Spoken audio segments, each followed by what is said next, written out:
স্বদেশখালীর প্রতিবাদী মুখ রেখা পাত্রের জয় এবং নবগঠিত সরকারে তার মন্ত্রিত্ব প্রাপ্তির খবরে খুশির জোয়ার বসিরহাট লোকসভা কেন্দ্রের অন্তর্গত হিঙ্গলগঞ্জে। বিশেষ করে হিঙ্গলগঞ্জের 131 নম্বর বুথ এলাকায় এদিন মায়েদের এক অভূতপূর্ব উৎসবের মেজাজ দেখা গেল।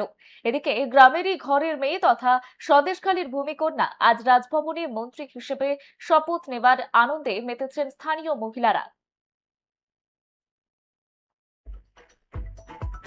গ্রামেরই ঘরের মেয়ে তথা সন্দেশখালীর ভূমিকন্যা মন্ত্রী হিসেবে শপথ নেবার আনন্দে মেতে উঠেছেন স্থানীয় মহিলারা। যেমনটা জানাচ্ছিলাম, এই মুহূর্তে হিঙ্গলগঞ্জের দিকে নজর রয়েছে। রেখা পাত্রের মন্ত্রিত্ব প্রাপ্তিতে অকাল হোলি হিঙ্গলগঞ্জে শুরু হয়েছে মায়েদের বিজয় উৎসব।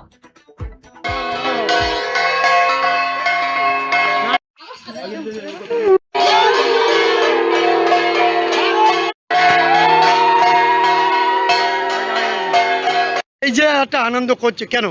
এই যে একটা আনন্দ করছে কেন? এই রেখাপাত্র পাস করার জন্য আমরা খুবই আনন্দ, খুবই খুশি মন্ত্রিত্ব পাওয়ার জন্য। কেউ আনন্দ করি বলছি, এই আনন্দ কেন আপনাদের?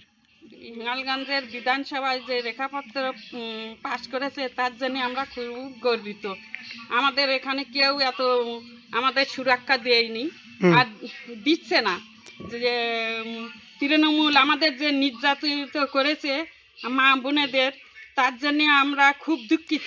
এই আমরা অত্যন্ত খুশি। কেন কেন? এটা আমাদের জয়ের আনন্দ।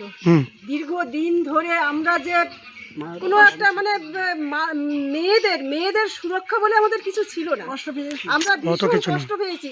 আজকে সেই আরজিকর থেকে এই পর্যন্ত সমস্ত জায়গায় প্রতিনিয়ত মেয়েরা যেভাবে আর কি হেনস্থা হয়েছে, তার পরিপ্রেক্ষিতে যে আমরা আজকের যে একটা মানে জায়গায় এসেছি, আজকের আমাদের